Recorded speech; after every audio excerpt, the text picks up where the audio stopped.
কি বলছি আমার দিকে তুমি খেয়াল করো। আমি বলছি আল্লাহ রাব্বুল আলামিন আপনার জীবনে বহু ক্ষেত্রে বহু সুযোগ দান করে থাকেন। সেই সুযোগকে আপনাকে কাজে লাগাতে হবে। আরো বড় সুযোগ আসবে এই আশায় বসে থেকে আগেকার সুযোগকে হাতছাড়া করা যাবে না। কেন? হতে পারে আগে যেটা আসবে সুযোগ, এই ছেড়ে দেওয়া সুযোগটা চাইতে খারাপ আসবে, ভালো আসবে না।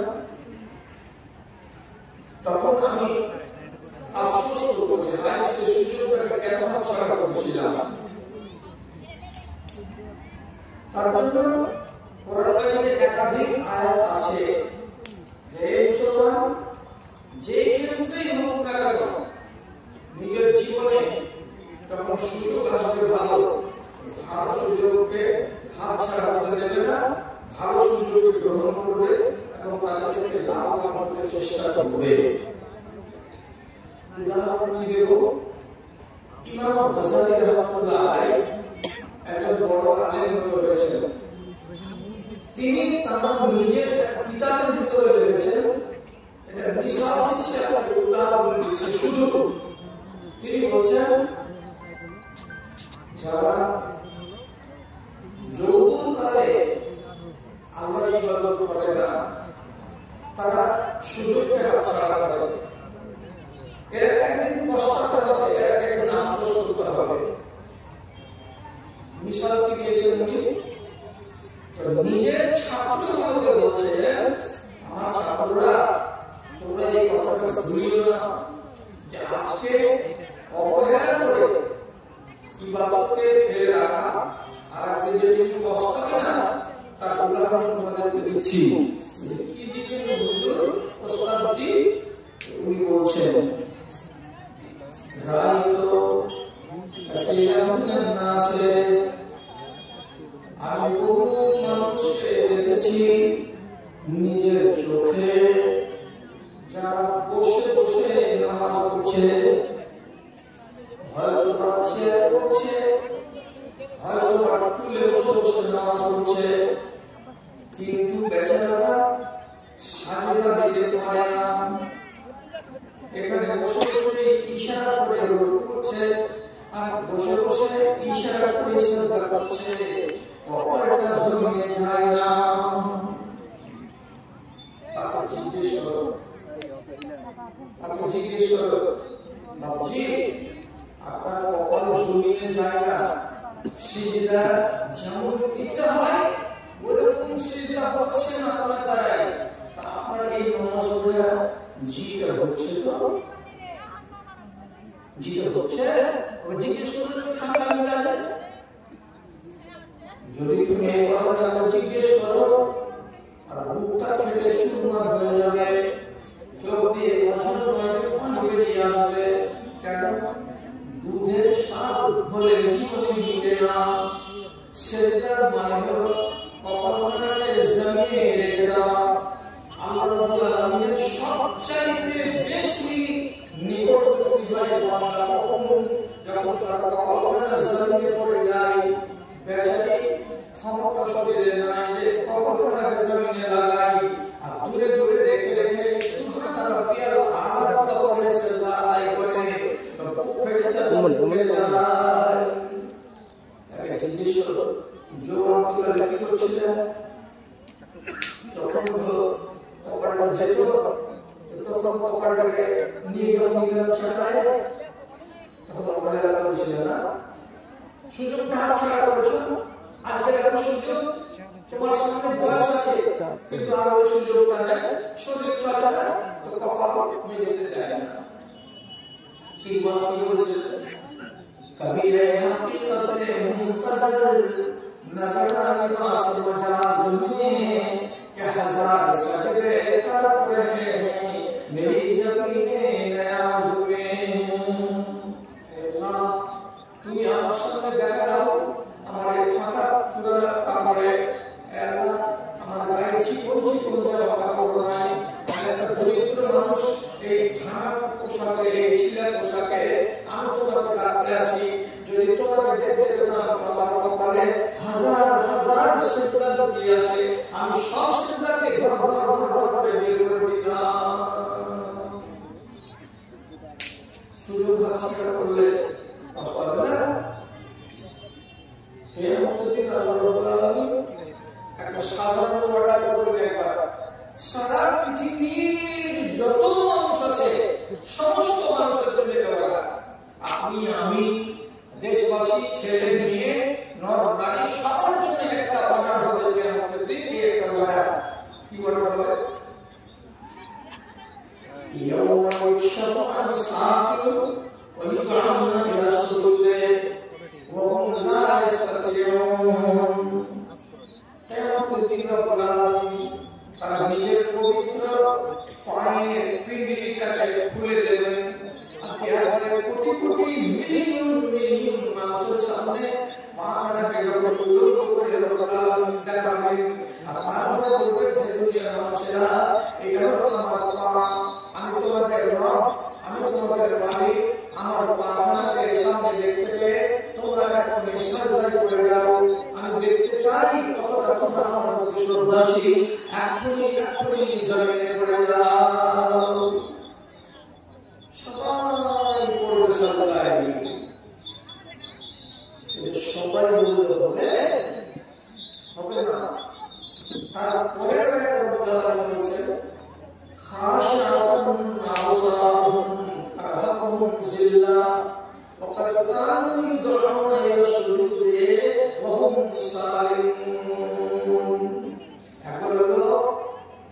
একেবারে চেহারাটা যেমন পাইলের মতো ঝাম হয়ে গেছে দুশ্চিন্তায়, লজ্জার জ্বালায় মুখটা যেন কালো হয়ে গেছে, চোখ দুটোকে নিচু করে নিয়েছে এবং বেহায়ের মতো মুখখানাকে নিচু দিকে লটকে দিয়েছে, আর তারপরে বোকার মতো হাসরের ময়দানে দাঁড়িয়ে আছে। কোটি কোটি মানুষ সবাই সাজদায় গেছে, আর জায়গা জায়গা জায়গা জায়গা লাইনে লাইনে 4টা 5টা 6টা 7টা 10টা 20টা করে বোকার মতো দাঁড়িয়ে আছে, লজ্জাহীন হয়ে দাঁড়িয়ে আছে, সাজদায় যেতে পারছে না। কেন পারছে না, যাচ্ছে না কেন? আল্লাহ তাআলা বলছেন, দুনিয়াতে এদেরকেই ডাকা হয়েছিল সাজদার জন্য, কিন্তু সেদিন তারা সুযোগ নেয়নি, সুযোগটাকে হাতছাড়া করেছে। তখন শক্তি ছিল গায়ে, তখন তাকত ছিল গায়ে, কিন্তু অবহেলা করার কারণে দুনিয়ার সুযোগটাকে হাতছাড়া করেছে বলে আজ কিয়ামতের দিন তার দ্বারা সাজদা দেওয়া হচ্ছে না। আজকে ক্ষমতা আছে, তখন আমি দিলাম না, কালকে সেই দিন আর দিতে পারছি না। তাহলে ইশারা করতেছেন দুই জায়গাতে দুই রকম করে আছে, পাচ্ছে না কেন? যে কালকে শুধু হাত ছাড়া করেছে তার কারণ, আর যদি সাজদা দিয়ে অভ্যাস করে রাখতো তাহলে কিয়ামতের দিন একটা সাজদা লাগবে হাসরের ময়দানে, সেটা দিতে তাকে কষ্ট হতো না। রসের কথাই বন্ধুকে নিয়ে অনেক হেসেছো জানি, রসের কথাই বন্ধুকে নিয়ে অনেক হেসেছো জানি, কবর দেখিয়া আমি 2 ফোঁটা ঝরে তোমার আজো, ঝরে তোমার আজো, বাহির তোমরা রাত আর দিন তেল সাবুন দিয়ে, বাহির তোমরা রাত আর দিন তেল সাবুন দিয়ে, বড় মনের কালি পোশাক হয়নি তোমার আজো, হয়নি তোমার আজো। আমার বস্তু বিষয়বস্তুটা হলে সুযোগটাকে হাতছাড়া করবেন না, নাহলে যে বিষয়ে যে ক্ষেত্রে আপনি সুযোগ হারাবেন সেই ক্ষেত্রে আপনাকে আগে পছন্দ হবে। আমাদের দেশে একটা রোগ নেই, রোগটা হলো 2 জায়গাতে 2 রকম। আমার বাপদাদার দেশ হচ্ছে বাবুয়ান টাপু, নেপালের বর্ডার, ওখানে সরকারের 90টা বেটা ছেলে হাড়ের রোয়া মোটা হয় না, পাঠান করে দিয়ে দিয়ে ও নিজে ছেলে হয়ে আছে, 1 বছর বাদ বলে ছেলে কে রে এখান থেকে, আবার তুই যে বেটা হয়ে আছে কেমন তোর বেটা কেমন করে হলো। ওই দেশের লোক ছোট ছোট বয়সে মেয়ে ছেলেদের বিবাহ দিয়ে দিবে, আর আমাদের পশ্চিমবাংলার লোক কি বেটি বড় হয়ে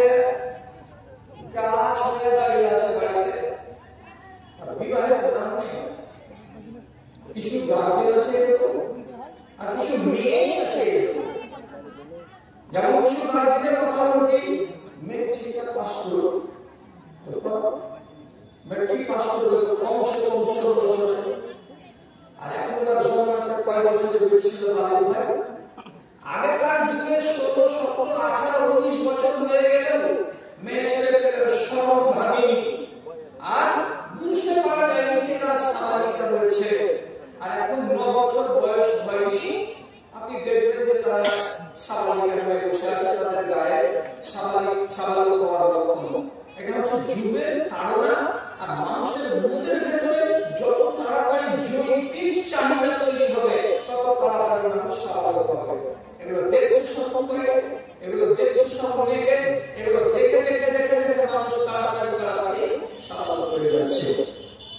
16 বছরে বিয়ে দিল না, মেট্রিক যখন পাস করা হলো, দেখতে একটা ভালো ফ্যামিলি, দিনদার পরিবার, খাওয়া দাওয়ার জন্য জমি আছে। তার বাহানা করে বলছে যে মেয়ে বলছে যে একটু উচ্চ মাধ্যমিকটা করে নিই, ভালো, এটাকে প্রস্তাবটাকে নষ্ট করে দিল। তারপরে যখন উচ্চ মাধ্যমিক হলো, তখন মেয়েটাকে আবার আরেক জায়গা থেকে প্রস্তাব করলো। তো বলছে মহাকর্ষক বলছে যে কোন রকম যদি মেয়েটাকে একটু রোকে রাখতে পারিস 3 বছর না, তাহলে গ্রাজুয়েটটা হয়ে যাবে, তো মেয়েটার একটা ভবিষ্যৎ উজ্জ্বল হবে। তো বিয়ে আমার আর একটা সুন্দর প্রস্তাব গেল, ওটাকে পাঠিয়ে দিল। মেয়ে বিবাহ করবে কি করবে না, ওর বাবা বলছে না, মেয়ে বিবাহ দেওয়া হবে না, দিল না। তারপরে যখন বিয়ে পাস করা হয়ে গেল, লোক বেড়ে গেল। কি লোক? এখন যদি বিয়েটা করে নিশ্চয় চাকরি পাবি, একবারে পাবি। বিয়েটা করে শ্বশুর বাড়ি গেলে তো বউ করতে হবে, দিবে না তাকে বিয়ে করতে, বিয়েটা করবে। এবার বিয়ে করতে গিয়ে 2 বছর আবার নিয়ে নিল, ছেলে মেয়েটার বয়স হয়ে গেল 25 বছর। এবার এই মেয়েটা রেখে দিবি প্রাইভেটে, এবার রেগুলার মেয়েটা করবে, মেয়েটা ভর্তি হলো, ওখানে আবার হয়ে গেল 3 বছর। একটা মেয়ে ছেলে 28 বছর বয়স হয়ে গেছে, এখনো বিয়ে হয়নি, 4টা 5টা প্রস্তাবকে রদ করে দিয়েছে যে না, বিয়ে দিব না। এখন অবস্থাটা কি হয়েছে? কি হয়েছে মেয়েটার অবস্থা? তো আপনারা গালমন্দ করবেন না, নারীর যৌবনের গ্লেজ যদি বাকি থাকে, নরের সংস্পর্শে আসলেই বাকি থাকবে। আর নরের সংস্পর্শে যদি কোনো নারী না আসে, তাহলে তার গ্লেজ আপনিতে নষ্ট হয়ে যাবে অল্প দিনের মাথায়, এবং তার দিকে নজর উঠবে না, তাকে দেখতে ভালো লাগবে না। चूतर है जैसे पिचका हुआ पेड़ा पतीली का, नाक है जैसे तहबीर हाथ की, दिल चाहता है खींच लूं तस्वीर आपकी। চেহারাটা এমন है 28 বছর বয়সে মেয়ে ছেলেটি হয়েছে কি অ্যালুমিনিয়ামের হাঁড়ি এবং জায়গা জায়গা ট্যাপসা হয়ে থাকে, তেমনি গাল ওরকম ট্যাপসা, মুখখানার চামড়াগুলোর ভেতরে রং নেই, গ্লেজ নেই। 30 বছর ধরে বাবার বাড়িতে বসে আছে, বিয়ে করেনি। এখন কোনো যদি প্রস্তাব আসছে,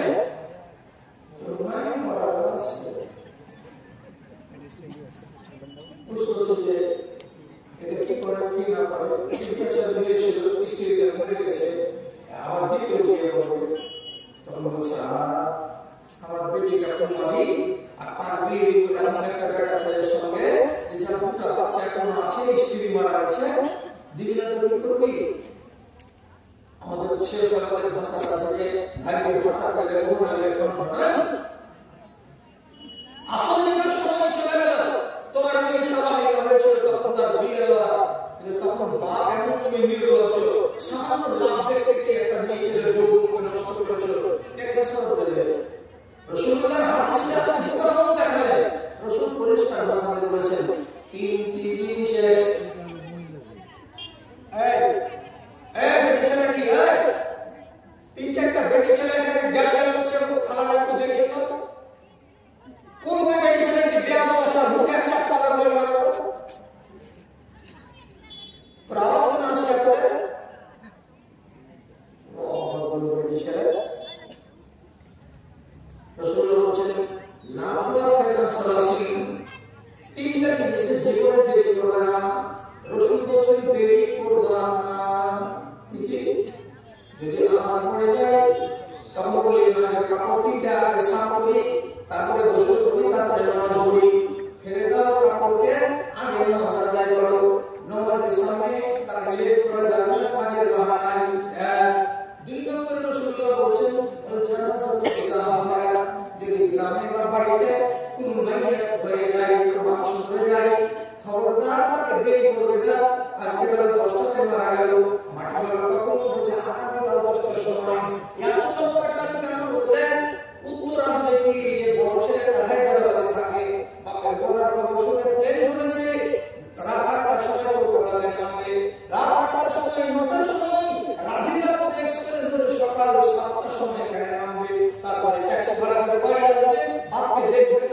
দিয়েছে।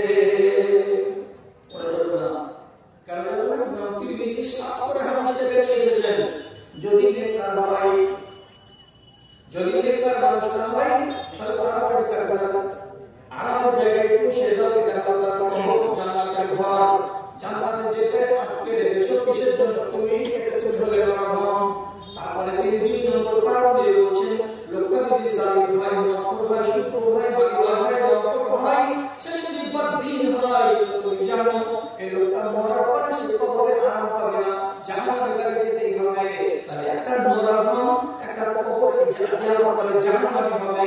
এমন কপাল পড়া মানুষটাকে কিসের জন্য নিয়ে তুমি বসে আছো বাড়িতে? ঘাট থেকে বসে তাকে তাড়াতাড়ি করে নামাও, ভালো হলে নামাও, মন্দ হলে নামাও। মেইনকে ফেলে রাখা দীর্ঘক্ষণ যাবে না। কতক্ষণ রাখবেন? খাল করতে যতটা টাইম লাগে, বাস কাটতে যতটা টাইম লাগে, গোসল দিতে যতটা টাইম লাগে, কাপড় ধোয়াতে যতটা টাইম লাগে, এতটুকুই টাইম দিতে হবে, তার বেশি টাইম দেওয়া চলবে না। 3 নম্বর রসুল বলেছেন, মেয়ে ছেলে যদি বাড়িতে সাবালিকা হয়ে যায়, বেটি হোক ভাতিজি হোক বোন হোক, তাড়াতাড়ি করে তার একটা রিশতা দেখে নিতে হবে। এবং তকদীর তুমি দেখতে পারো না, শুধু বাহ্যিক নজরে ভালোটাকে দেখার পর কোন না কোন জায়গায় তার রিশতা করে দাও। সংসারের হাল ধরবে, মেয়েটা নিয়ে জীবন গড়াবে। এই জন্য তাকে সামাজিক ব্যবহার করে রাখতে হবে না। তাহলে বুঝলাম, সুযোগ হাতছাড়া করতে গেলে হচ্ছে কি, আমাকে আফসোস করতে হচ্ছে আরেকদিন। আমি ইবাদতে দেখলাম নামাজে গিয়ে যে বড় খাসার হচ্ছে হাসরের মাঠে, আর এই দুনিয়ার মামলাতে এসে দেখলাম বিবাহতে গিয়ে অনেক লোককে খাসার দিতে হচ্ছে যে আমি মনের মতো পাত্র পাচ্ছি না, মনের মতো পাত্র পাচ্ছি না। তাদের সুযোগ হাতছাড়া করবেন না। আমি আপনাকে পরের কথা বলছি। হযরতে আবু সুফিয়ান রাদিয়াল্লাহু তাআলা আর আমর ইবনে আস আর সুহাইল ইবনে আমর, এই দুইজন সাহাবী উমর রাদিয়াল্লাহু তাআলা দরবারে মদিনাতে কথা বলার জন্য এসেছেন। এমনি করে নক করলেন বাড়ির দরজায়। জিজ্ঞেস করলো, কে? তো বলছে, আমরা আবু সুফিয়ান এবং সুহাইল ইবনে আমর, আপনার সাথে কথা বলবো। তো হযরতে উমর তৎক্ষণাৎ ভিতরে আসার অনুমতি দিলেন না, যে আপনারা অপেক্ষা করুন বাইরে। তাই বসে আছেন আসলে।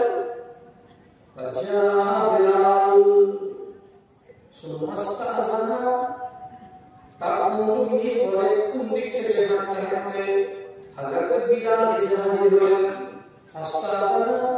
আস্তে আস্তে করে ঘরের দরজায় খটখট খটখট করে আওয়াজ দিলেন। ভিতর থেকে আওয়াজ এলো, কে? বললেন, আমি বিলাল বিন আবি রাবাহ।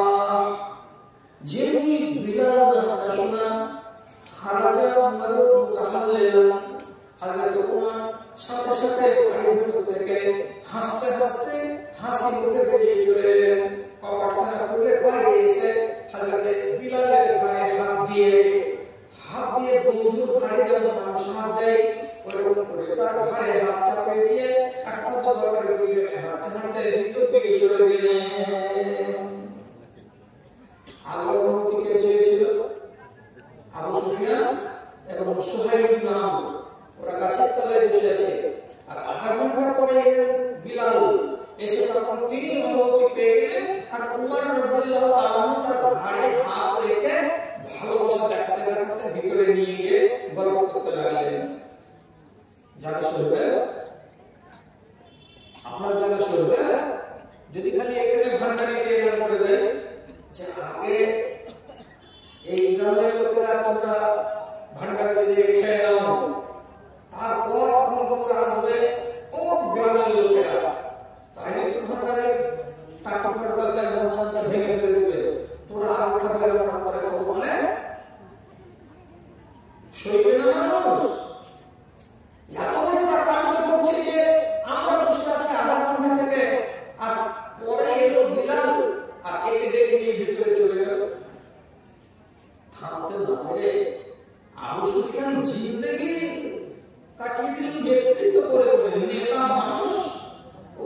নিজের সাথী সোহাইলের দিকে তাকিয়ে বলছে, রাজুলুন আসওয়াদ ইয়াতাকাদ্দামু আলাইনা। দেখো দেখো বুদ্ধিটা দেখো, খলিফাতুল মুসলিমিন উমরের, আমাদের আরব অপরাধ, আর এই লোকটা বিলাল হলো ওয়ার আরব, আমরা হলাম আরব দেশের সম্ভ্রান্ত পরিবারের লোক, আর এই ছেলেটা হলো গোলাম। আমাদের গায়ের চাকা হলো সাদা টকটকে, আর ওর গায়ের চাকা হলো কালো। এই কালো চামড়ার লোক আফ্রিকা মহাদেশের লোক, আর সে হলো এক যুগের গোলাম। আর আমরা জীবনে কোনোদিনই গোলাম ছিলাম না, আমরা চিরদিন ছিলাম স্বাধীন। আমাদের মতো স্বাধীন আরব বংশের লোক তাকে রেখে দিয়ে প্রাধান্য দিলেন কাকে? কালো চামড়ার একটা লোককে। দেখো ব্যবহারটা কেমন করে দেখতে পেলে, রাগটা এখানে দেখাচ্ছে সাথীকে।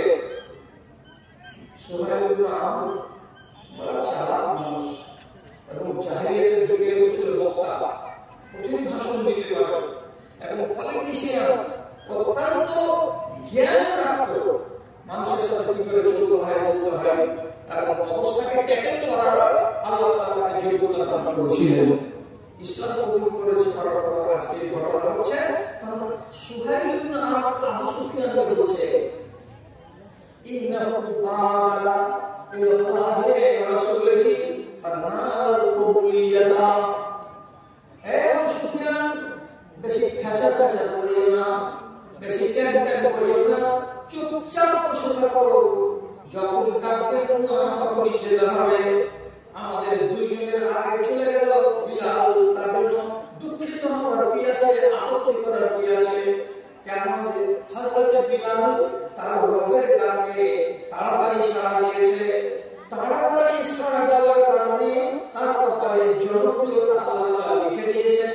এবং তুমি আর আমি আল্লাহর আমাদের রবের ডাকে সাড়া দিতে সময় নষ্ট করেছি, আমরা দেরি করেছি, আমরা সুযোগকে বরবাদ করেছি, সুযোগকে হাতছাড়া করেছি, যার কারণে আমাদের সম্মানটা পিছন দিকে পড়ে থেকে গেছে। জানো কয় নম্বর মুসলমান?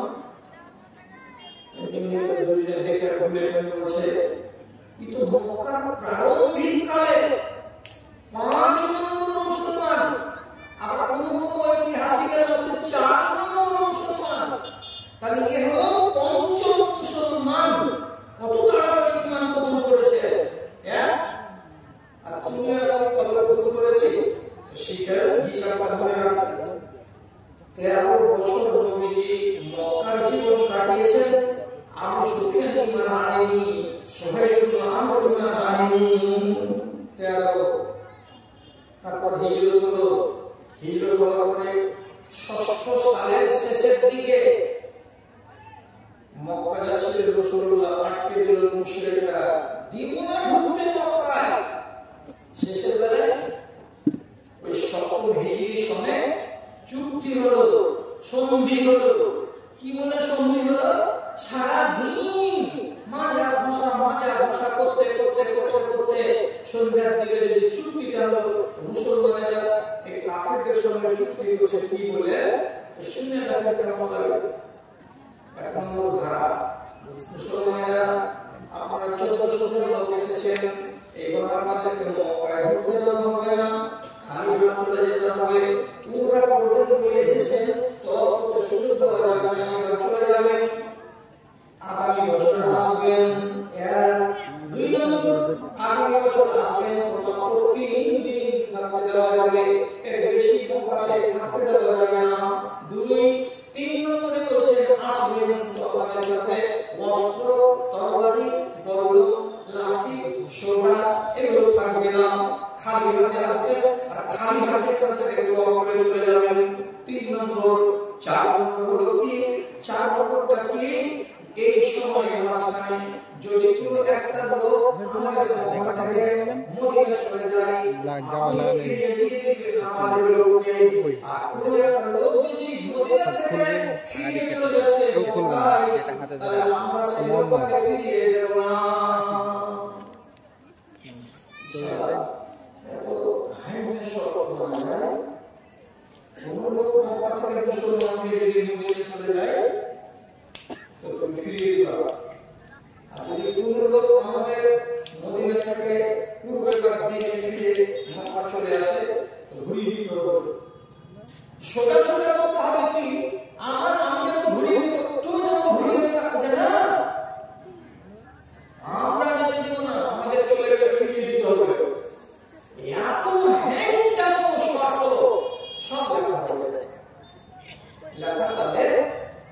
ওপরে লেখছে সন্ধি করে বিসমিল্লাহির রহমানির রহিম। যেমনি বিসমিল্লাহির রহমানির রহিম লিখতে যাওয়া এই সুহাইব নাম তখন নবীজিকে ডেকে বলছেন, যদি বিসমিল্লাহির রহমানির রহিম আমরা মানি কোনো কথা নাই, আমরা বিসমিল্লাহির রহমানির রহিম লিখি না, এটা আমরা পড়ি না, এটা আমরা মানি না, আমরা বিসমিল্লাহ বিসমিহি তাআলা এই কথাটা লিখি, কাজে এটা লিখতে হবে আর রহমানির রহিমটাকে কেটে দিতে হবে। রাসূলুল্লাহ আলীকে বলছেন, আলী বিসমিল্লাহির রহমানির রহিমকে কেটে দাও আর ওই জায়গাটাতে বিসমিহি তাআলা লিখে দাও। হযরত আলী বলছেন, রাসূলুল্লাহ এত নিচু হয়ে এগুলোটা করব না। নবী বলছেন, না যেটা বলছে সেটাই করে দাও, কেটে দাও। আমি একবার ওই কথাটা রাখবো। বিসমিল্লাহির রহমানির রহিম লিখতে দিল না কে? তার নাম হলো সুহাইব ইবনে আমর। তারপরে যখন লেখা শেষ হলো সব নিচে সই করতে হবে। নাম লিখলেন কি? মুহাম্মাদুর রাসূলুল্লাহ। তোমরা বাংলা কথা দেখো, রাসূলুল্লাহ নাম লেখলেন কি? মুহাম্মাদুর রাসূলুল্লাহ। সুহাইব ইবনে আমর বলছে, আপনি আল্লাহর রাসূলের পরিচয় দিলেন, যদি আপনাকে আল্লাহর রাসূল মেনে নিতাম তো ঝগড়াটা কিসের? যদি আপনাকে রাসূল বলে স্বীকার করেনি তাহলে তো কোনো ঝগড়াই নাই, সব মিটে গেল। আপনাকে রাসূল বলে মানি না, তার নিয়ে তো লম্বা ঝগড়া। আর আপনি কাগজে লিখছেন রাসূলুল্লাহ, ওখানে আমাকে সই করতে হবে। এমন কাগজে আমি সই করবো না, আপনি রাসূলুল্লাহটাকে কাটেন তাহলে আমি সই করবো। কি লিখবো তাহলে সেই জায়গায়? তো নবীজিকে বলছে ওইখানে লিখতে হবে মুহাম্মদ ইবনে আব্দুল্লাহ, আব্দুল্লাহর বেটা মুহাম্মদ, এটা লিখতে হবে। রাসূলুল্লাহটাকে কেটে দিতে হবে। ওরে সুবহানাল্লাহ, এমন একটা মানুষের নাম হলো সুহাইব ইবনে আমর, বলছে আপনাকে রাসূলুল্লাহ লিখতে দেওয়া যাবে না। দিলই না লিখতে। 13 বছর মক্কার জিন্দেগিতে ঈমান আনে আবু সুফিয়ান সুহাইব ইবনে আমর। 7ম হিজরিতে সন্ধি হলো বা 6ষ্ঠ হিজরির শেষ দিকে, আর 8ম হিজরির সনে মক্কা বিজয় হলো। আর মক্কা বিজয়ের দিন এই দুজন লোক এসে রাসূলুল্লাহর খিমাসে মাঠে এক জায়গায় লাগানো, ওইখানে যে চুপি চুপি আড়ালে গিয়ে হাতে হাত দিয়ে ঈমান কবুল করছে। তাহলে হিজরতের পরে হলো 7 বছর আর মক্কার জীবনের হলো 13 বছর। 13 বছর কত হলো? 20 বছর। 20 বছর ধরে এই দুই আল্লাহর বান্দা ঈমান আনেনি, সুযোগকে হাতছাড়া করে বসে থেকেছে।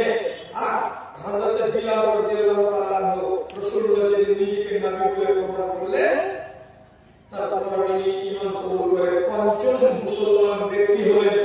তাহলে সুযোগকে গ্রহণ করার দিক দিয়ে আগে বলছে বিলাল, আর সুযোগকে নষ্ট করার মূলে কে? আবু সুফিয়ান এবং সুহাইব ইবনে আমর। সুহাইব বলছে, ওরে আবু সুফিয়ান, 1 মাস নয়, 1 বছর নয়, 2 বছর নয়, পুরো মক্কা জীবনী 13 বছর তোমরা সুযোগ হাতছাড়া করেছো, আমি করেছি। এবং মদিনার জিন্দেগিতে আল্লাহ পাকের নবী 8 বছর 7 বছর আমরা কি করেছি? সুযোগগুলোকে নষ্ট করেছি। তাহলে ইসলাম আনার দিক দিয়ে, ঈমান কবুল করার দিক দিয়ে সবচেয়ে প্রবীণ কে? বিলাল। আর আমরা কতদিনের নতুন? বলছে 18-20 বছরে আমরা হলাম পরে। কারণে বলো ভাই, কারণে বলো। আবু সুফিয়ানের মতো চালাক চতুর মানুষ মুখটাকে নামা করে বলছে, ঠিকই বলছি, এতদিন কিসের করে থেকে গেল? খালি সুযোগ সুযোগ, মানবো কি মানবো না? আর এইগুলো এমন লোকের লোক ফার্স্ট চান্সে মেনে নিল। তাহলে কতটা ফজিলতের লোক হলো? তাহলে চুলকায় না বসে থাকো, সুযোগ হাতছাড়া করার খেসারত দিতে হবে। উমর রাদিয়াল্লাহু তাআলা যখন তোমাকে সুযোগ দিবে তখনই যেতে হবে। আফসোস হলো কিন্তু আজকে আপনি যদি এরকম কোনো কাজ করেন, আপনার আফসোস হবে না? নামাজ এখন পড়েনি, ঢের কালে বয়সের কালে করতে গেলে, বয়স কালে নামাজ পড়তে গেলে নামাজ ঠিক করে পড়তে পারবে? 11 রাকাত হচ্ছে তারাবির নামাজ বেতনকে মিলিয়ে, আর 4 রাকাত ফরজ আর 2 রাকাত সুন্নাত, এদিকে 6 রাকাত, ওদিকে 11 রাকাত, 17 রাকাত নামাজ রমজান মাসে আপনাকে পড়তে হবে। ইশারের টাইমে আপনার মালায় চলবে। 60 বছর বয়সে সে এখন আল্লাহকে ধরেছে, এখন মরার বয়সে খেতা তো তুই কোনটা শতকরা তুমি বসতে গেলে মাটি উঠতে গেলে লাঠি, আর শতকরা 90টা তো হাঁটলে করছে, কমর সোজা হয়ে গেলে কমর ব্যথা করছে, আর কত রকমের সাইটিকা আইটিকা প্রেশার আর এশারের রোগে আক্রান্ত হয়ে আছে। তুমি বাকি রেখেছো নামাজকে, বয়স হবে তখন পড়বো বলে। হ্যাঁ, এই বয়সে আলাদা হবে? ভারতবর্ষের একটা নাম করা রাজা মুরগাদার কবিতা লিখেছিলেন, দাশরিকা কত যে জ্ঞান দিয়েছিল। কি বলছে? উমরে দারাজ মাকে লায়েত 4 দিন, উমরে দারাজ মাকে লায়েত 4 দিন, দো আরজু মে কট গয়ে দো ইন্তজার মে। লম্বা সময় আল্লাহ তাআলার কাছ থেকে চেয়ে নিয়েছিলাম, সে লম্বা সময়ের ভিতরে আর্ধেকটি বয়সে লেগেছে শুধু খুঁজতে খুঁজতে তাকে ধনকে আর দৌলতকে, টাকাকে আর পয়সাকে, আর বাকি বয়সটা শুধু আশায় আশায় কেটে গেল। আল্লাহ রাব্বুল আলামিন ছিলেন আমার সময় পেলাম না। দিন জিন্দগি কে খতম হুয়ে, দিন জিন্দগি কে খতম হুয়ে, শাম হো গই, ফেলা কে পাঁও সো গে কুঞ্জে বাজার মে। এই দুটো কাজ করতে করতে জীবনের যতটি দিন আমার নামে বরাদ্দ ছিল শেষ হয়ে গেল, দম চলে গেল, কবরের ভেতরে লম্বা হয়ে শুয়ে গেলাম। আল্লাহকে না ডেকে না চিনে যদি পড়ে যাই, কবরে যাই, তাহলে দুর্গতিতে কি হবে আমাদের মুখ থেকে শুনে রেখেছে। কথা সত্য। লোকটাকে মরার কালে কথাগুলো বলছিল, তো কথাগুলো সত্য। দাদা রে, সুযোগ হাতছাড়া করবেন না। একটা হাদিস বলছি, আপনারা বেশি দিন থাকবেন না, আর থাকার কথা নয়। কেন যে আমাদের দেশে জলসাগুলো এখনকার দিনে রাত 9টার আগে একটা লোক আসবে না, আর রাত 12টার আগে একটা লোক থাকবে না। এই কথাটা আমরা বুঝি ভালো করে। আর আমি এসেছি আপনার সামনে সময় 11টার সময় কথা আরম্ভ করেছি, তো কমসে কম 1 ঘন্টা যদি আপনি আমাকে টাইম দেন, তাহলে 12টা দেন, তো 12টা পর্যন্ত উপবাস করিয়েন না। অল্প কিছু কথা বলছি না, আপনাকে সোজা সোজা বলবো, যান আপনারা একবার বাড়ি যান। একটা ভালো হাদিস শুনে আসেন, হাদিসটা থেকে একটু শেয়ার করলেন। নবী বলেছেন, ইন্না সাহাবাশ শামালে লা ইয়ারফাউ কালামা 6 সাআতিন আনিল আব্দুল মুফতি। একটা মানুষ যদি পাপ করে, একটা মানুষ যদি গুনাহ করে, ছোট বড় মাঝারি যাই করুক, পাপ হয়ে গেল, পাপটা করে করতে হবে ফরিস্তা। এটা খাতা আছে, ডানে আর বামে ফরিস্তা কারণগুলো এই জন্যই রেখেছেন। সাউন্ড রেকর্ড হবে, আপনার উঠা বসা চলাফেরা এগুলো ভিডিও রেকর্ড হবে, আপনার আমল রেকর্ড হবে। একটা জিনিসকে লুকানো যাবে না। পাপটা করার সময় হলো রাতের সময়, কোথায় হলো? আমার বাগানে। ঠিক আছে, তাহলে সবসময় আল্লাহ ফরিস্তা ডেকে রেকর্ড করে নিবে। নবী বলছেন না, রেকর্ড করবে না। এই বান্দার পাপটাকে আল্লাহ ফরিস্তা নিয়ে রেখেছেন হাতে, নেওয়ার পরে বলছেন, আমি 6 ঘন্টা তোমার অপেক্ষা করবো রে বান্দা। 6 ঘন্টা অপেক্ষা করবে, কি দেখবে? আরে আমি তো রাত 9টার সময় যা করার করে দিয়েছি, তো তুমি লিখবে না কেন? তো বলছে 6 ঘন্টা লিখবো না। কেন লিখবে না? রব্বুল আলামিনের নবী বলেছেন, ফাইন নাদিমা ওয়াস্তাগফারা। এই 6 ঘন্টার মধ্যে ওই বান্দা কিংবা বান্দি যদি নিজে নিজে লজ্জিত হয়, নিজে নিজে যদি শর্মিন্দা হয়, এবং নিজে নিজে যদি অনুশোচনা করে, আরে দুনিয়ার মানুষের চোখকে ফাঁকি দিয়ে রাত্রি 9টার সময় আমার বাগানে আমি অমুক নারীর সঙ্গে শারীরিক সম্পর্ক কায়েম করে আমি বিশাল বড় গুনাহ করলাম। এর নাম হলো ব্যভিচার, এর নাম হলো জিনা। কি করলাম? আফসোস হচ্ছে। কতক্ষণ সময়? 6 ঘন্টা। ফরিস্তা বলছেন, এই 6 ঘন্টার মধ্যে যদি তুমি আফসোস করো, আফসোস করার সাথে সাথে তোমাকে কি করতে হবে? ইস্তেগফার করতে হবে। ইস্তেগফার মানে কি? সবথেকে ছোট পাপ আল্লাহর কাছে মাফ চাওয়ার জন্য আস্তাগফিরুল্লাহ। যদি তুমি বারবার আল্লাহকে বলো আস্তাগফিরুল্লাহ, কিংবা এর চাইতে বড়টা যদি বলো আস্তাগফিরুল্লাহিল আলিয়্যিল আযীম, যদি এর চাইতে বড়টা বলো আস্তাগফিরুল্লাহাল্লাযী লা ইলাহা ইল্লা হুয়াল হাইয়ুল কাইয়্যুম ওয়া আতুবু ইলাইহি। কোন একটা ইস্তেগফার যদি তুমি দুবার তিনবার করো আর নিজে নিজে লজ্জিত হও, নবী বলেছেন আল্লাহর ফেরেশতা ওই পাপটাকে খাতা থেকে টেনে ফেলে দেবেন জমিনে। আপনি একবারে বলবেন পাপ রে, তোকে রেকর্ড করা হবে না। কেন? বান্দা তওবা করেছে, ইস্তেগফার করেছে, লজ্জিত হয়েছে, অনুশোচনা প্রকাশ করেছে, অতএব তুই রেকর্ডে আসবি না, তোকে রেকর্ড থেকে বাহির করে দিলাম। আর যদি 6 ঘন্টা কেটে যায়, 6 ঘন্টার সময়ে আপনি ডন্ট কেয়ার হয়ে ঘুরে বেড়ালেন, অনুশোচনা করলেন না, তওবা করলেন না, ইস্তেগফার করলেন না, তখন আল্লাহর ফেরেশতা বলেন কাতাবাহু ওয়াহিদাতান, সাথে সাথে ওই গুনাহটাকে একটা কুণ্ডলে লিপিবদ্ধ করে নেন। এইবার আপনি বলেন শুধু আমাকে নিতে হবে, পাপ করলাম তো আমি, তো ওই বেটাকে আমি পাপটাকে যদি নামাতে পাই তো কেন শুধু হাত ছাড়া করবো? তাই বললে তো নবী দিলেন 9 ঘন্টা 6 ঘন্টা, আর 6 ঘন্টার মধ্যে আমি তওবা করে আমি নিজেকে আপডেট করে নিতে পারবো না? নিশ্চয়ই পারবো। কিন্তু জাহেল ইনসান, মূর্খ মানুষ পাপ করার আগে কিন্তু মার্জনা করার ব্যাপারে অত্যন্ত স্লো গতিতে চলে এবং কচ্ছপের গতিতে চলে। ভাবনা ভাবে না আমাকে মাফ করাতে হবে। যদি টাটকা সুযোগটা নিতেন তো সহজেই মাফ, আর যদি সুযোগটা হাতছাড়া করেন তাহলে কত বড় বিপদ হলো যে কাবিরা গুনাহকে মাফ করতে গেলে অত সহজে মাফ হবে না। আপনাকে পাপ মুখ বেরোতে হবে, আপনাকে ঠেলা পোহাতে হবে, আপনাকে লকড়ি কাঠি গুনাতে হবে, তাহলে এই গুনাহটা মাফ হবে। অথচ গুনাহটা মাফ হওয়ার সুযোগ ছিল 6 ঘন্টার ভিতরে গেলে আস্তাগফিরুল্লাহ করে নিতে গেলে। 1 মাস আগেকার গুনাহকে মাফ করাবেন তো?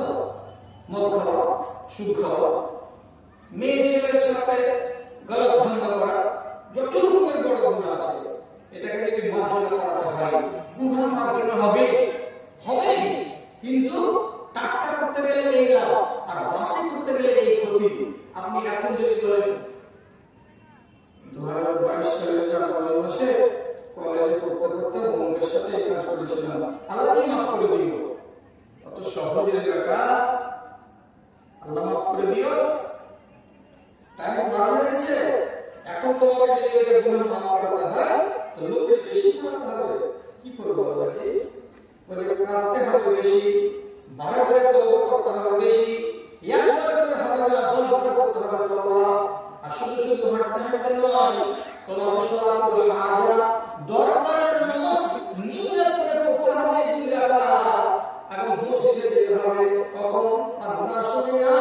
সারা দুনিয়ার লোক শুয়ে থাকবে, তখন নির্জন রাতে মসজিদে ওযু করে যেতে হবে। জানুয়ারি দিন, জানুয়ারি মাস, এমন কোন হাড় কাঁপা মসজিদ রক্ষা করে মসজিদের ভিতরে গিয়ে প্রথম লাইনে সারিতে গিয়ে দাঁড়াতে হবে, বাতিটাকে নিভিয়ে দিতে হবে, আর দিয়ে ওইখানে 2 রাকাত নামাজ আদায় করার পর বসে আল্লাহ রাব্বুল আলামিনের সামনে দোয়া করে কাঁদতে বলতে হবে, পরবর্তীকার 22 বছর বয়সে এই পাপটা করেছিলাম, হে রব্বে কারীম তুমি আমাকে মাফ করে দাও। রাসূলুল্লাহ বলেছেন তোমরা কাঁদো ফাইলাম তাবকু ফাতাবাকু, চোখে যদি পানি না আসে তো ভান করে কাঁদো, ভান করে কাঁদো মানে কি? কান্না হয় না আওয়াজ করো, আর এইরকম করে যদি আওয়াজ করো 5 মিনিট যাবে হয়, তখন অরিজিনাল কান্না তোমার ভেতরে চলে আসবে, জানতে তুমি পারবে না, চোখের কোণা দিয়ে পানি ঝরে আসবে। আর চোখের কোণা দিয়ে যদি পানি ঝরে আসে তাহলে জানতে হবে তোমার গুনাহ মাফ হচ্ছে। শীতকালে নিদ কামাই করে রাত 2টার সময় জাগা, ঠান্ডা পানি দিয়ে ওযু করা, নির্জন মসজিদে বাল্ব নিভিয়ে দিয়ে দাঁড়া, তারপরে 2 রাকাত নামাজ পড়া, তারপরে আল্লাহর কাছে আকুলি বিকুলি করে কান্না করে প্রার্থনা করা। সাধ্যের বাহিরে কোনো ঝামেলা দিও না, আপদে বিপদে পড়ে কবু ফেলিও না, দয়া করে সব গুনাহ মাফ করে দিও, দয়া করে সব গুনাহ মাফ করে দিও, রহম করিও, রহম করিও। তো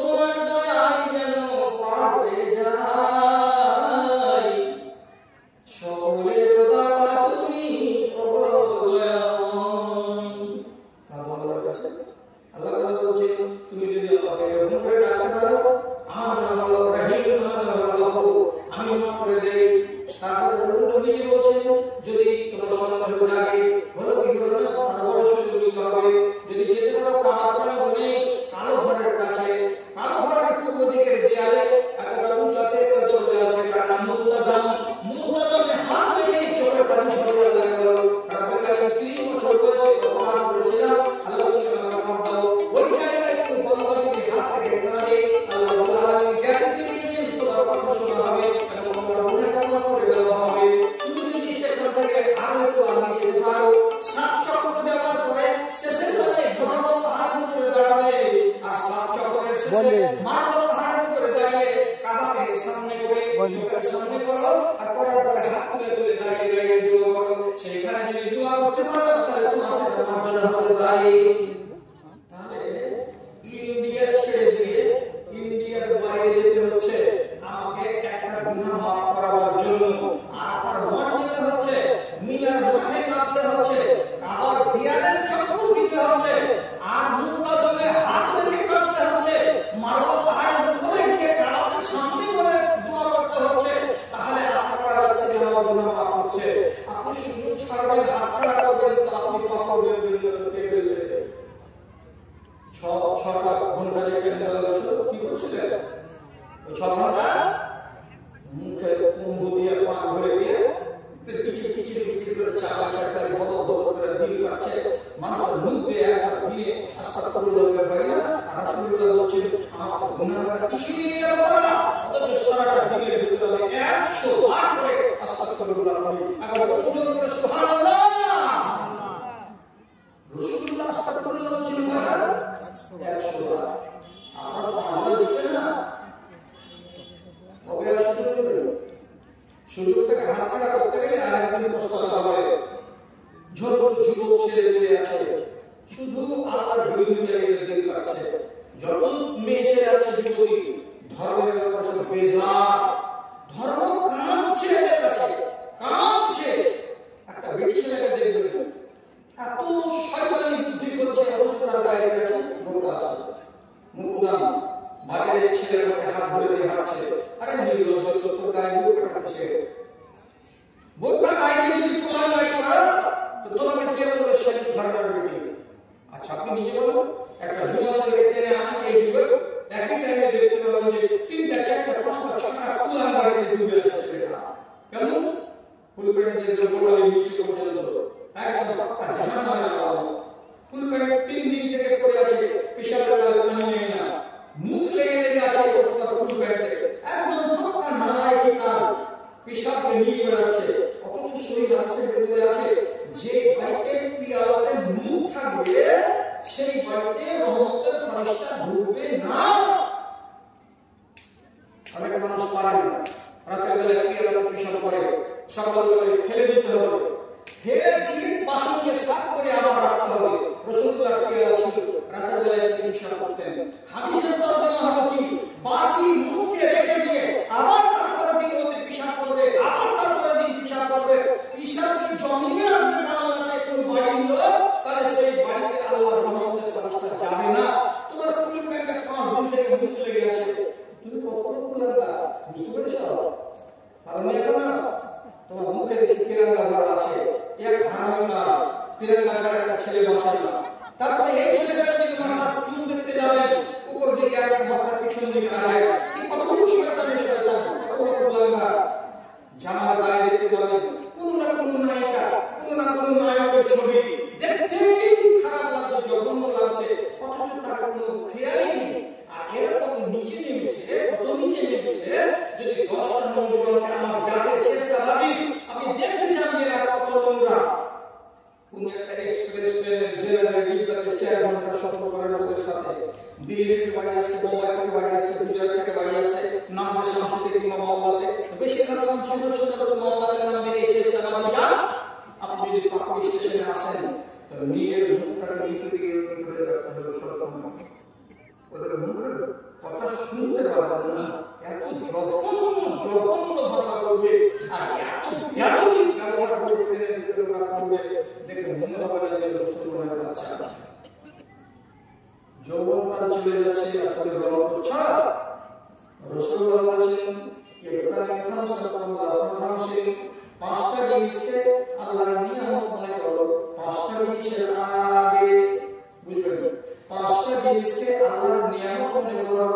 পাঁচটা জিনিসের আগে কি কি? হাতে সময় আছে, ভালো কাজে ব্যয় করো, একদিন সময় থাকবে না। ঠিক কথা, একদিন সময় পাবে না। আজকে তুমি জওয়ান আছো, পাহাড় ভেঙে দিতে পারবে। জওয়ানিটাকে আল্লাহর নিয়ামত মনে করো। বৃদ্ধকাল আসার আগে এখন তোমার হাতে টাকা পয়সা আছে, কিছু করার থাকে তো করে নাও। হাত থেকে টাকা পয়সা পালিয়ে যাওয়ার আগে এখন তুমি বেঁচে আসো, কিছু করার থাকে তো করে নাও। দমটা বেরিয়ে যাওয়ার আগে কত মিষ্টি কথা রাসূলুল্লাহ বলেছেন গো। চারিজন চারি যত্ন, চারিজন চারি যত্ন পারে না চিনিতে, কিন্তু চারিজন পারে দ্বিধা নাই তাতে, দ্বিধা নাই তাতে। যুবক যুবতীগণ চিনে না যৌবন, যুবক যুবতীগণ চিনে না যৌবন, বৃদ্ধ বৃদ্ধা চিনিয়াছে যৌবন কি ধন। সুখী পদার্থ সুখী পারে না চিনিতে, সুখী পদার্থ সুখী পারে না চিনিতে। দুঃখীকে জিজ্ঞাসা তিনি পারবেন বলিতে, আরামে থাকে সে চিনে না আরাম, আরামে থাকে সেও চিনে না আরাম। অবশ্য চিনেছে রুগী কি রত্ন আরাম। আমার মা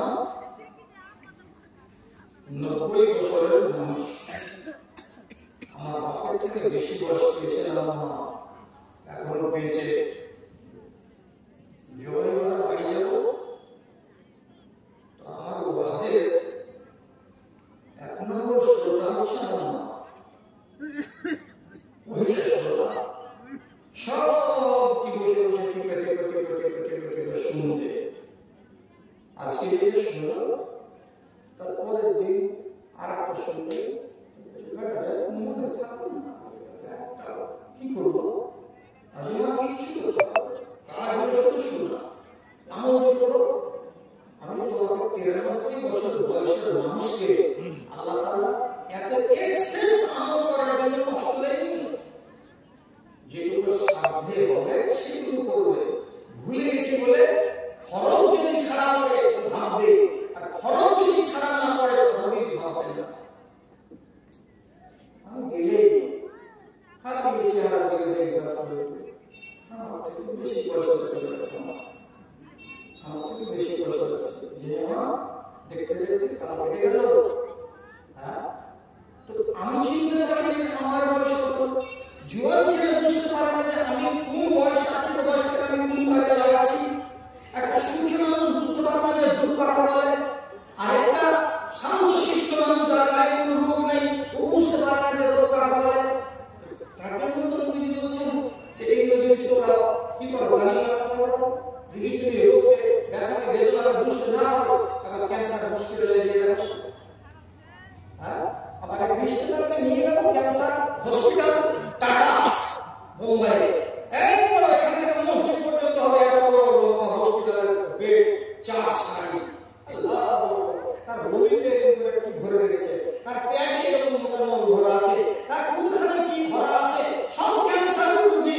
তো যে ছেলেটা হেল্পার গেছিল আমার বিহারটাকে সিটে রেখে দেওয়ার পরে উনি যে সুতা আছে একবার একবারে মেঝেতে বেহুশ হয়ে কি হয়েছে, ওই যে আমি আর করবো কেন, আল্লাহ এত রোগ হয়।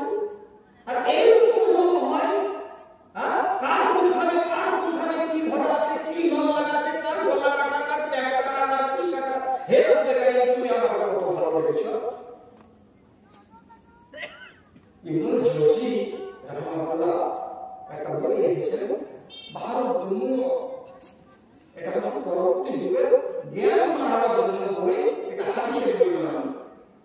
উনি লিখছেন একটা লোক জঙ্গলে বসে আছে, তো চা খাই এই জায়গাটাকে ঢেকে কাপড় নেই, আর বারবার বলছেন আলহামদুলিল্লাহ আলহামদুলিল্লাহ, বারবার বলছেন আলহামদুলিল্লাহ, আর মাঝে মাঝে বলছেন সুবহানাল্লাহ।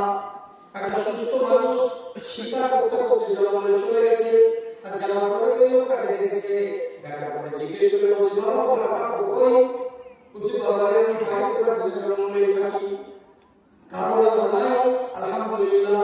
এটা কি পরে আছো? বলছে চাটাইটাকে পরে আছি, সব জিনিস অনেক দিন ধরে পরে আছি, আমার সব টাকা আছে, কাপড় নাই দেখি। আলহামদুলিল্লাহ। ভাত খেছো না? কি খেছো? ফলমূল, যদি না পাও গাছের পাতা, কিছু না কিছু পাবো আল্লাহর জমিনে, এগুলো খাচ্ছি। রুটি বাংলা যে না, আলহামদুলিল্লাহ। জুলুম ইনসান ওই হালাতেই বলছে আলহামদুলিল্লাহ।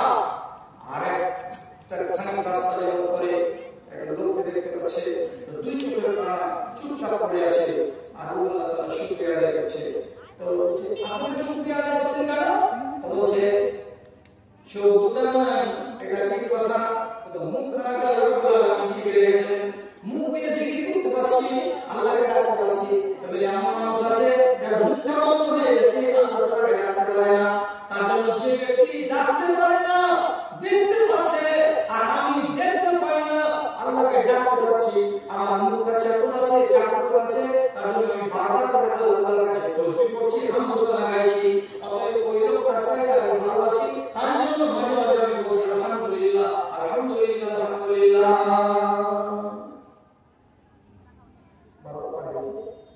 না না পার হয়নি। কে দিলে? কার একটা দাম? আচ্ছা একটা দাম পেয়েছি বড় কথা। তো আরেকটু করে দিতে আপনারা ছেড়ে দিন। আগের বক্তাটাকে একটু তাড়াতাড়ি লিখে দিন। ইস্তাহারে লেখা ছিল সেও ঠিকই আছে। এটা আমি নিচে একেবারে। হ্যাঁ, তো বলছিলাম যে সুযোগকে হাতছাড়া করবেন না।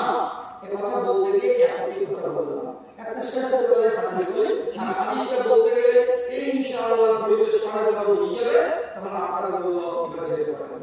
সেটা কি? রাসূলুল্লাহ একদিন গ্রাম বেড়াতে গেলেন, বেড়াতে গিয়ে এক দেহাতি বাড়িতে উঠলেন। তো দেহাতি বললেন কি রাসূলুল্লাহ যতটুকু সম্মান করা করলেন সাহাবী। এবার তখন রাসূলুল্লাহ বলছেন ও বাবা একবার এসো মদিনা, তুমি তো এখানে লোকালে বাস করো, একদিন মদিনা এসো, আমার বাড়িতে মেহমান হও, মদিনা মসজিদে থাকবেন, নামাজ পড়বে, তো কেমন লাগবে, এসো একদিন। তো ইনশাআল্লাহ ঠিক আছে আসবো। 15 দিন 20 দিন 1 মাস পরে দেহাতি চলে এসেছে মদিনায়। রাসূলুল্লাহ তার ইজ্জত সম্মান করে তাকে মেহমানের মতো করে তাজিম করে বসতে দিলেন, খাওয়ালেন, পড়ালেন। তারপরে গল্প করতে করতে শেষের বেলায় রাহমাতুল আলামিন নবী তাকে একটা অফার দিয়ে বলছেন চাও কিছু, কিছু চাও আমার কাছে। আপনাকে যদি কেউ সুযোগ দেয় মুখে মুখে কিছু চাও, অবস্থা দেখে বলবেন একটা সামনে রাসূলুল্লাহ তিনি হলেন দ্বীনের কাণ্ডারি, উনার কাছে সবকিছু পাওয়া যায়। তো উনি যখন নিজে থেকে প্রস্তাব দিচ্ছেন যে তুমি কিছু চাও আমি তোমাকে দেব, তো এই দেহাতি লোক কি আর চাইছে? তখন বলছে না পারুন না কাবুহা, একটা উটনি দেন, তাগড়া দেখে, উঁচা দেখে, বড় দেখে, ওই উটনিটা নিয়ে যাবো বাড়িতে, আর চলে বেড়াবো এখানে সেখানে। আরব দেশের লোকের কাছে যদি একটা মজবুত উটনি থাকে, তাহলে লোকটাকে জানতে হবে মারুতিকারের একটা মালিক। এই দেশের মারুতিকারের যা সম্মান, সে যদি একটা লোকের কাছে উট থাকা হতো তাই সম্মানের। আমার উট নাই, আপনি একটা আমাকে উট দেন, ওটাতে আমি চড়ে বেড়াবো, বাজার যাবো, ঘাটে যাবো, বেটির বাড়ি যাবো, এটা আপনাকে দিতে হবে। আর কি আরেকটা আপনি বড় দেখে বকরি গেলা দেন, যেটা আমাদের মালদায় ভাষা দ্বারা কি বলি গাড়ি বকরি বলি, যে বকরিটা বড় এবং তার থানায় দুধ লেগে আছে, এমন একটা ছাগল যদি দেন, সকালে একবার করে দুধ খানিকটা দুধ হবে, বিকালে একবার করে দুধ ছাগল দিয়ে দেন, তাহলে এটা তো হবে কি আমার পরিবারের খাবে, আর আমি তাহলে চলে পড়াবো, আমি গরিব মানুষ আর কি করবো? রাসূলুল্লাহ চাওয়া শুনে হ্যাঁ তারপরে তখন বলছেন আযাতুম আন তাকুনা মিসলা আজুজে বনি ইসরাঈল।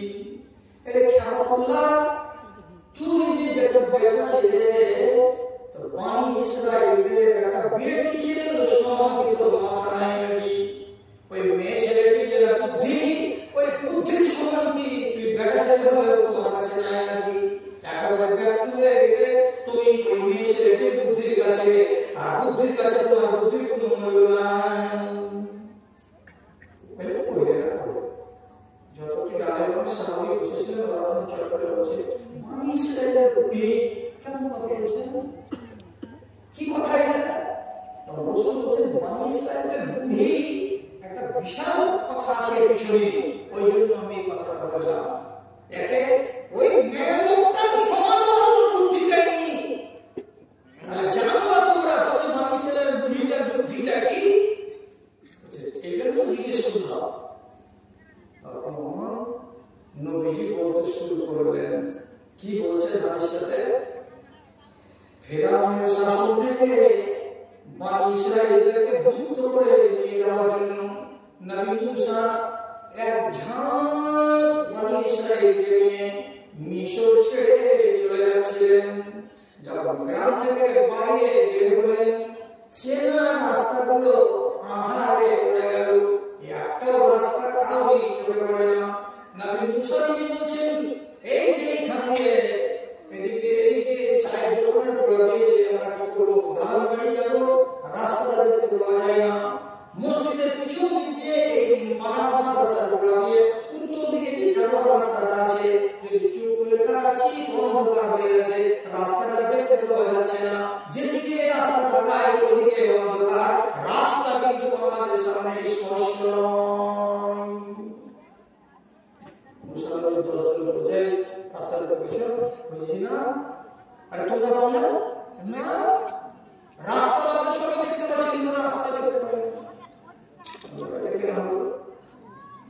ওই বনি ইসরাঈলের 10 জন যারা বয়স্ক লোকগুলো, ওরা কথা বলছে নিশ্চয় একটা কারণ আছে। কি কারণ আছে বলবো? তো বলছে এই মাটিতে, মিশরের মাটিতে দাফন করা আছে নবী ইউসুফ আলাইহিস সালামকে। তিনি আমাদের বাপ দাদাকে বলেছিলেন, ও মিশরের লোকেরা, বনি ইসরাঈলরা, তোমরা দেশটাকে ছেড়ে হারকিত যাবে না, যদি যেতেই হয় তোমাকে একাই ফেলে দিয়ে এখানে যাবে না। বুঝে যাচ্ছে? তোমরা কবরের লাশ, তোমরা যদি যাও আমাকে একাই রেখে যেও না, আমাকে নিয়ে যেতে হবে। সে কথা বলেছিলেন। হ্যাঁ চলো নবী ইউসুফকে নিয়ে চলে যাবো, ওকে রাখবো না এই মিশরের মাটিতে।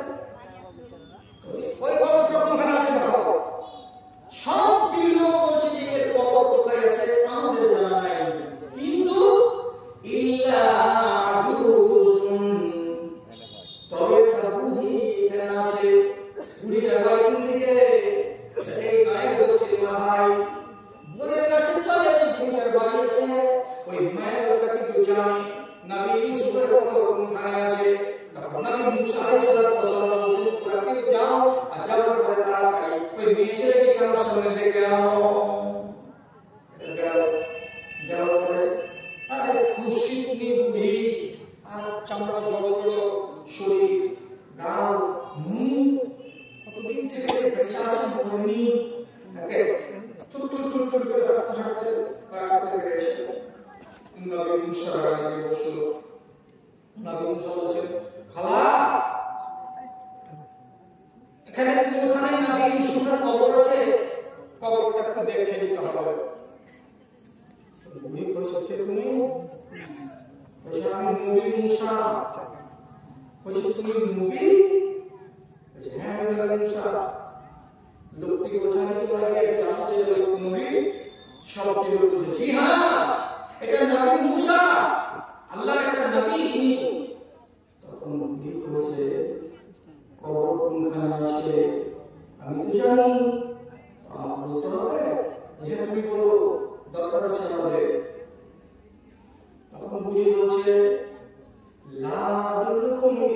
তাহকুমুনি, আমার একটা কথা যদি নবী মুসা তুমি শুনো, তাহলে তোমার একটা কথা আমি শুনবো, আর আমার কথাটা যদি না শুনো, তোমার কথা আমি শুনবো না। নবী মুসা বলছে, খালা কি কথা আছে বলো, তোমার কথাটা আমি শুনবো। তখন বেটি ছেলেটা বলছে, ইন্নাকা তুসাহিবুনি ফিল জান্নাতি, কিয়ামতের দিন মুমিনদের হাসরের ময়দানে যখন ফয়সালা হয়ে যাবে, তখন তুমি তো একটা নবী মানুষ, তুমি তো জান্নাতে যাবেই যাবে। আর আমি আল্লাহকে ডেকে এত বছর বয়স হয়েছি, আমার আশায় মরার পর আমি জান্নাত পাবো, কিন্তু আমার শর্ত হলো এটাই, তুমি তোমার পাশেটা জান্নাতে তোমার সাথী আমাকে নিবে কি নিবে না। যদি তোমার পাশে তোমার সাথী জান্নাত আমাকে নাও তাহলে বলবো, আর যদি না নাও তো বলবো না। নবীর সাথে জান্নাতে থাকতে কম বুড়ি তখন হযরত মুসা কইছে, হায় আল্লাহ, এরকম বুড়ি মানুষ মুখ হাত শুকিয়ে আমসু হয়ে আছে, আর এই আলুথালু মানুষ, এই বেটি ছেলেকে দিয়ে আমি জান্নাতে থাকবো, তা আমাকে হাওয়ারি, আমাকে কাছের বন্ধু, আমার সাথী, আমার সাহাবী, তারা কোথায় রাখবো? এটা কথা মানা যায় না। বুড়িকে তখন বলছে, এটা কথা মানতে পারবে না খালা, তুমি জান্নাতে যাবে তো তোমার জান্নাতে যাবে, তুমি আমার সাথে আমার জান্নাতে থাকতে পারবে না, এটা আমি সব মানতে পারবো না। তখন বুড়ি দু তিনটা লোককে বলছে, ওরে বাবা, যেমন করে হাত খানাকে ধরে তোরা হাঁটাতে এখানে আনলি, অমনি করে ধরে তোরা আমার বাড়ি পৌঁছে দে, আমার কথা না শুনলে আমি ওর কথা শুনবো না। যখন বলছে বুড়িটা মাথা ধরলো, তখন নবী মুসা বলছে, আল্লাহ বিপদে পড়ুন, আবার আল্লাহ তাআলা সাথে ওহী করে বলছেন নবী মুসাকে, হে নবী মুসা, তুমি ওই মেয়েটার কথা যদি না শোনো, তাহলে নবী ইউসুফের খবরকে খুঁজে বের করতে পারবে না, আর নবী ইউসুফের খবরকে যদি বের করতে না পারো, তাহলে লাশ খুঁজে পাওয়া যাবে না, আর নবী ইউসুফের লাশ যদি বের করতে না পারো, তাহলে রাস্তা খুঁজে পাবে না, আর রাস্তা যদি খুঁজে না পারো, বনী ইসরাঈলকে নিয়ে মিশরের মাটিতে কাটতে হবে, কোনো জায়গায় যেতে পারবে না। মেনে নাও। তোমাকে আমি জান্নাতের সাথে করে নিয়ে রাখবো, বলো কোথায় আছে। তখন থরথর করে বুড়ি দু তিনটাকে করে নিয়ে যেতে একটা এই মাদ্রাসা গ্রামটা সমান একটা বিরাম ঝিল বা পুকুর আছে, কিছুটা পানি আছে ওই পুকুরে। তখন জায়গাটাকে দেখিয়ে দিলে হাঁটা হাঁটা করে নিয়ে যায়, তারপরে বলছে, যত তোমরা লোক আছে এখানে 2000, 5000, 7000 বালতি নিও, আর এক বালতি করে পানি তুলো আর ফেলো, পানি তুলো আর ফেলো, পানি তুলো আর ফেলো। যখন 2000, 5000 লোক বালতি নিয়ে পানি ফেলতে শুরু করলো, আধা ঘন্টার মধ্যে জায়গার পানিগুলো সমস্তকে সাফ করে দেওয়া হলো। আর যখন এই পানিটা পরিষ্কার হয়ে গেল, তখন একটা কাদা মাখা জায়গাতে বুড়ি জবাব করে বলছে, এই জায়গাটাকে আস্তে আস্তে অল্প অল্প করে কোদাল দিয়ে খুঁড়ো, এই জায়গাটাতে এই লাশটা পাওয়া যাবে। ওরা ঠিক সেই রকমই ওই কাদা পিছড়ের মাঝখানে আস্তে আস্তে করে খুঁড়তে শেষ পর্যন্ত নবী ইউসুফের লাশটাকে পেয়ে গেলেন। আর নবী ইউসুফের লাশটাকে উঠিয়ে নিয়ে তারপরে খাড়ি করে নিয়ে এরা বাইরে যখন আসছে, ফায়জান ইনজালাতিত তারিক, যত ডানে আর বামে আগে আর পিছে রাস্তাগুলো ছিল সব দিনের আলোর মতো পরিষ্কার হয়ে গেছে, আর ওই আলোর রাস্তাগুলো বন্ধ করে না। চললেন সবাই নবী ইউসুফের লাশকে নিয়ে অন্য জায়গায় তাকে দাফন করা হবে বলে। এখন পিছনের ঘটনা হলো এইটুকু। তো নবীজি গোড়াতে কেন বললেন এই কথা? বললেন এই কথা কিসের জন্য বলেছিলেন? রে দেহাতি ছাপা, তোকে গ্রাম থেকে ডেকেছি, আমার বাড়ি মেহমান হয়েছিস, খানা পানি খালি, তারপর আমি জিজ্ঞেস করলাম যা চাইবার আছে চাও। তুমি যদি আমাকে বলতে রাসূল তোমার জন্য দোয়া করে দেন, আল্লাহ যেন আমাকে জান্নাতি বানায়, আমি এখন তোর জন্য দোয়া করে দিতাম, তুই জান্নাতি হয়ে যাবি।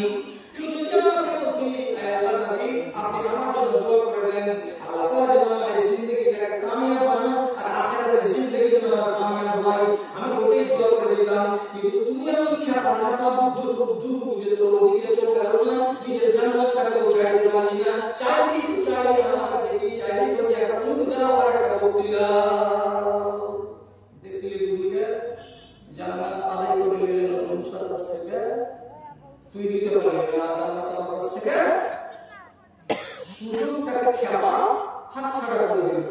আর এই মহিলা হয়েও সুযোগটাকে একদম হাড়ে অক্ষরে আদায় করে নিল। তাহলে সুযোগের যে একটা দাম আছে এই কথাটা সাব্যস্ত হলো। নাহলে এত বড় হাদিস কেন আপনাকে শুনে গেলাম, ওটা 11 থেকে 12 এর জন্য হাদিসটা আছে। তো দাদা কতটি কথা শোনা হলো, 12টা 12টা কথা বলতে লেগেছি, এখন 11টায়, তো এখন বলছে 12টা 40 মিনিট। আমার মধ্যে সাতটা শুনতে হয়ে যাবে আরো 20 মিনিট, তারপরে শুনতে দিব। কিন্তু কথাটা হলো তার চিরকাল লেখা কি আপনার কাছে দিয়ে দিতে দেবো না, এখানে দিয়ে একটা নেওয়ার ঘর বলছিল ওই পয়সা দিয়ে যাবো, পয়সা দিয়ে যাবো, যদি না দেয় পানে উঠবো নাকি লোক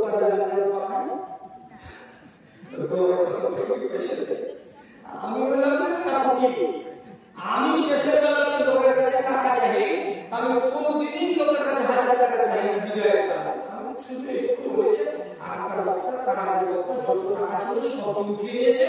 আর রাজনৈতিক মূল্য এই প্রধান প্রাক্তন প্রধান এই গ্রামে গ্রামে বেরিয়ে যতটুকু টাকা ছিল মেয়েদের ছেলেদের সব আদায় করে নিয়েছে। দিতে লোকেরা বাকি নাই, সব দেওয়া হয়ে গেছে। তা আপনি যদি আমার দিকে হাস করে 200 টাকা দিয়ে দেয় তার জন্য আপনার করছি